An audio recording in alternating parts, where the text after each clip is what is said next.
त्र्यंबकेश्वर ज्योतिर्लिंग। त्र्यंबकेश्वर ज्योतिर्लिंग जो ब्रह्मगिरी नामक एक पर्वत पर स्थित है। ये वही जगह है जहां से गोदावरी नदी शुरू होती है। इस ज्योतिर्लिंगों की सबसे बड़ी खासियत है यहाँ पर मौजूद 3 छोटे छोटे लिंग, जिन्हें ब्रह्मा, विष्णु और शिव जी का प्रतीक माना जाता है। पौराणिक कथाओं के अनुसार भगवान ब्रह्मदेव ने भगवान शिव को प्रसन्न करने के लिए ब्रह्मगिरी पर्वत पर तपस्या की थी। तभी से इस पर्वत को ब्रह्मगिरी पर्वत के नाम से जाना जाता है। कहते हैं कि ब्रह्मगिरी पर्वत के बीच आश्रम हुआ करता था, जहां महान ऋषि गौतम रहते थे। एक बार वहां भारी सूखे और अकाल के कारण वहां से सभी मनुष्यों के साथ साथ सभी जीव जंतु भी भागने लगे, जिसे देखते हुए ऋषि गौतम ने जल के देवता वरुण देव की तपस्या की। उनकी तपस्या से प्रसन्न होकर वरुण देव ने उन्हें एक ऐसा कुंड भेंट किया जिसमें कभी न खत्म होने वाला जल था। गौतम ऋषि ने उस पानी का उपयोग सभी प्राणियों की मदद करने के लिए किया। ऋषि गौतम को लोगों का अधिक प्यार और स्नेह मिला, इसलिए ऋषि गौतम को अधिक पुण्य प्राप्त हुआ। लेकिन जल्द ही आश्रम के दूसरे ऋषियों को इस बात से जलन होने लगी और उन्होंने गौतम ऋषि को नीचा दिखाने के लिए भगवान गणेश की तपस्या की। जैसे ही भगवान गणेश जी प्रकट हुए तो सभी ऋषियों ने उनसे गौतम ऋषि को नीचा दिखाने का आग्रह किया। इस पर गणेश जी ने उन्हें समझाने की कोशिश की, परंतु जब सारे ऋषि नहीं माने तो गणेश जी ने मजबूरन एक कमजोर गाय का रूप धारण किया और ऋषि के आश्रम में पहुंचे। गाय की ऐसी हालत देखकर ऋषि गौतम ने गाय को कुछ चारा प्रदान किया, लेकिन जैसे ही गाय ने चारे को खाया तुरंत उसकी मृत्यु हो गई। जिसके बाद सभी ऋषि वहां आ पहुंचे और उन्होंने गोहत्या का पाप ऋषि गौतम पर लगा दिया। गौतम ऋषि ने गोहत्या के पाप को दूर करने के लिए भगवान शिव को प्रसन्न करने के लिए इसी पहाड़ी पर तपस्या की थी। भगवान शिव प्रसन्न हुए और गौतम ऋषि से पूछा कि वे क्या चाहते हैं। गौतम ऋषि गाय के हत्या के पाप को दूर करने के लिए माता गंगा के जल में स्नान करना चाहते थे। भगवान शिव ने गौतम ऋषि की इच्छा स्वीकार कर ली और गंगा माता का जल ब्रह्मगिरी पर्वत पर भेज दिया। लेकिन गंगा नदी वहां से बार बार गायब हो जाती थी, क्योंकि गंगा माता वहां अकेले नहीं जाना चाहती थी। इसलिए गंगा माता ने आगे भगवान शिव से त्र्यंबकेश्वर में उनके साथ रहने के लिए प्रार्थना की और भगवान शिव ने गंगा माता के अनुरोध को स्वीकार कर लिया और ज्योतिर्लिंग त्र्यंबकेश्वर के रूप में भूमि से उत्पन्न हुए, जिसे आज त्र्यंबकेश्वर ज्योतिर्लिंग के रूप में जाना जाता है। वैद्यनाथ ज्योतिर्लिंग। वैद्यनाथ ज्योतिर्लिंग झारखंड राज्य के देवघर में स्थित है। ज्योतिर्लिंग को सिद्धपीठ भी कहा गया है, जहां पर भक्तों की मुराद जल्दी पूरी होती है। पौराणिक कथाओं के अनुसार रावण शिव जी को प्रसन्न करने के लिए हिमालय क्षेत्र में तपस्या कर रहा था। उसने अपने 9 सिर शिव जी को अर्पित कर दिया था। जैसे ही वो अपने 10वें सिर का बलिदान देने वाला था, शिव जी उनके सामने प्रकट हुए और उनसे पूछा कि वे क्या चाहते हैं। रावण ने कामना ज्योतिर्लिंग को लंका द्वीप पर ले जाने को कहा और शिव को कैलाश से लंका ले जाने का इच्छा व्यक्त की। भगवान शिव रावण के अनुरोध पर सहमत हुए, लेकिन एक शर्त के साथ उन्होंने कहा कि यदि लिंग को रास्ते में कहीं भी रखा गया तो ये देवताओं का स्थायी निवास बन जाएगा और इसे कभी भी स्थानांतरित नहीं किया जा सकेगा। ये सुनकर कि भगवान शिव कैलाश पर्वत पर अपने निवास स्थान से चले गए, सभी देवी देवता चिंतित हो गए।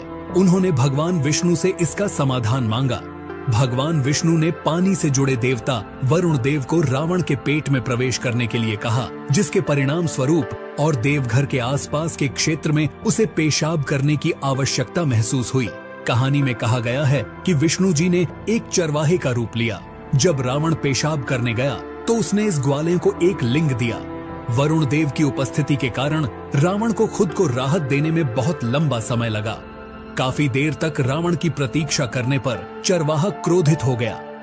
फिर उसने लिंग को जमीन पर रख दिया और वहां से चला गया। वापस लौटने पर रावण ने लिंग को उठाने का प्रयास किया, लेकिन अपने प्रयास में असफल रहा। यह जानकर परेशान हो गया कि यह भगवान विष्णु का काम था और जाने से पहले रावण ने लिंग पर अपना अंगूठा दबाया, जिससे शिवलिंग आंशिक रूप से क्षतिग्रस्त हो गया। तब शिवलिंग की ब्रह्मा, विष्णु और अन्य देवी देवताओं द्वारा पूजा की गई और उन्होंने वैद्यनाथ मंदिर का निर्माण कराया। तब से महादेव ने कामना लिंग के अवतार के रूप में देवघर में निवास करते हैं। नागेश्वर ज्योतिर्लिंग। नागेश्वर ज्योतिर्लिंग अंधा नागानाथ महाराष्ट्र में स्थित है। नागेश्वर ज्योतिर्लिंग के बारे में सिर्फ पुराण में एक कथा दारुका नामक एक राक्षस के बारे में बताती है, जिसने सुप्रियो नामक एक शिव भक्त पर हमला किया और उसे अपने शहर दारुका वन में कई अन्य लोगों के साथ कैद कर लिया। जो समुद्र के नीचे एक शहर था जिसमें समुद्री सांप और राक्षस रहते थे। सुप्रियो के तत्काल उपदेश पर कैदियों ने शिव के पवित्र मंत्र का जाप करना शुरू कर दिया, जिसके तुरंत बाद शिव जी प्रकट हुए और राक्षसों का विनाश हुआ।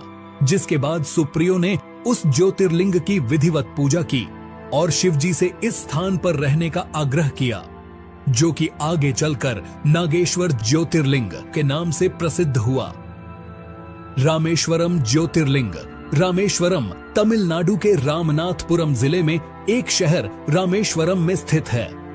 इस मंदिर तक समुद्र के ऊपर पंबन पुल के माध्यम से पहुंचा जा सकता है।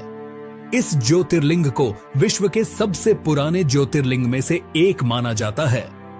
बताया जाता है कि ये ज्योतिर्लिंग रामायण काल के समय जितना पुराना है, जिसे खुद भगवान श्री राम ने रावण को मारने के बाद ब्रह्म हत्या के पाप से बचने के लिए शिव जी की पूजा करने के लिए स्थापित किया था। केवल यही नहीं कहा तो ये भी जाता है कि आज के समय में जो रामेश्वरम मंदिर में जो पानी के 24 कुंड है, उसे भगवान राम ने अपनी वानर सेना की प्यास बुझाने के लिए अपने तीर से बनवाए थे। इस मंदिर के गलियारे को विश्व का सबसे बड़ा गलियारा कहा जाता है, जो कि 1212 स्तंभ पर टिका हुआ है। कहते हैं कि श्री राम ने श्रीलंका में राक्षस राजा रावण, जो एक ब्राह्मण था, उसके खिलाफ युद्ध के दौरान की गई हत्या के पाप से मुक्ति के लिए यहाँ शिव से प्रार्थना की थी। पुराणों के अनुसार श्री राम ने अपनी पत्नी सीता और अपने भाई लक्ष्मण के साथ यहाँ लिंगम स्थापित किया और पूजा की। रावण को मारते समय श्री राम पर ब्रह्म हत्या का पाप लगा। शिव जी की पूजा करने के लिए श्री राम ने हनुमान जी, जो स्वयं शिव जी के अवतार थे, उन्हें हिमालय से ज्योतिर्लिंग लाने का निर्देश देते हैं। क्योंकि लिंगम को लाने में अधिक समय लगा, इसीलिए माता सीता ने पास के समुद्र तट से रेत से एक लिंगम बनाया, जिसे आज भी मंदिर के गर्भगृह में स्थापित माना जाता है। ये विवरण वाल्मीकि द्वारा लिखित मूल रामायण में अच्छी तरह से समर्थित है, जहां ये युद्ध कांड में लिखा गया है। घृष्णेश्वर ज्योतिर्लिंग। घृष्णेश्वर ज्योतिर्लिंग महाराष्ट्र के औरंगाबाद से 30 किलोमीटर दूर भरेल गांव में स्थित है। गांव न सिर्फ घृष्णेश्वर ज्योतिर्लिंगों के लिए जाना जाता है, बल्कि इस जगह पर विश्व प्रसिद्ध एलोरा कैब्स भी देखने को मिलती है। घृष्णेश्वर शब्द का अत्यधिक महत्व है, क्योंकि इसका अर्थ है करुणा का भगवान। इस मंदिर को विभिन्न नाम से जाना जाता है, जैसे कि उसमेश्वर, घूसमेश्वर, दुष्मेश्वर और ग्रीष्मेश्वर। कहानी ये है कि शिवालय गांव में सुधर्मा नामक एक ब्राह्मण था, जो अपनी पत्नी सुधैया के साथ देवगिरी पहाड़ों में रहते थे। ये दंपति निसंतान थे, इसलिए सुधैया ने अपनी छोटी बहन घुसमा का विवाह अपने पति से कर दिया। अपनी बहन की सलाह पर घुसमा प्रतिदिन 101 लिंग बनाती, उसकी पूजा करती और पास के झील में विसर्जित कर देती। आखिरकार उसे एक बच्चे का आशीर्वाद मिला। समय के साथ सुधैया अपनी बहन से ईर्ष्या होने लगी और उसने घुसमा के पुत्र की हत्या कर दी और उसे उसी झील में फेंक दिया जहां उसकी बहन लिंग को विसर्जित करने जाती थी। हालांकि घुसमा की बहन ने उसे बताया कि उसके बेटे की हत्या में सुधैया का हाथ था। घुसमा ने भगवान शिव की दया पर पूरा भरोसा करते हुए अपने दैनिक अनुष्ठान जारी रखा और अपने विश्वास के उपरांत जब वो लिंग को विसर्जित करने गई तो उसने अपने बेटे को अपनी ओर आता हुआ देखा। भगवान शिव उनके सामने प्रकट हुए और उसे उसकी बहन के घृणित कार्यों के बारे में बताया। घुसमा ने भगवान शिव से अपनी बहन को क्षमा करने का अनुरोध किया। प्रसन्न होकर भगवान शिव ने उन्हें वरदान दिया। घुसमा ने भगवान शिव से यही रुकने का आग्रह किया। यही कारण है कि भगवान शिव यहाँ स्वयं ज्योतिर्लिंग के रूप में प्रकट हुए। तो ये थे भारत के 12 प्रमुख ज्योतिर्लिंगों के बारे में जानकारी। अगर आपको यह वीडियो अच्छा लगा तो लाइक करें, अपने दोस्तों के साथ इसे शेयर करें और चैनल को भी सब्सक्राइब कर लीजिए ऐसी ही और वीडियो देखने के लिए।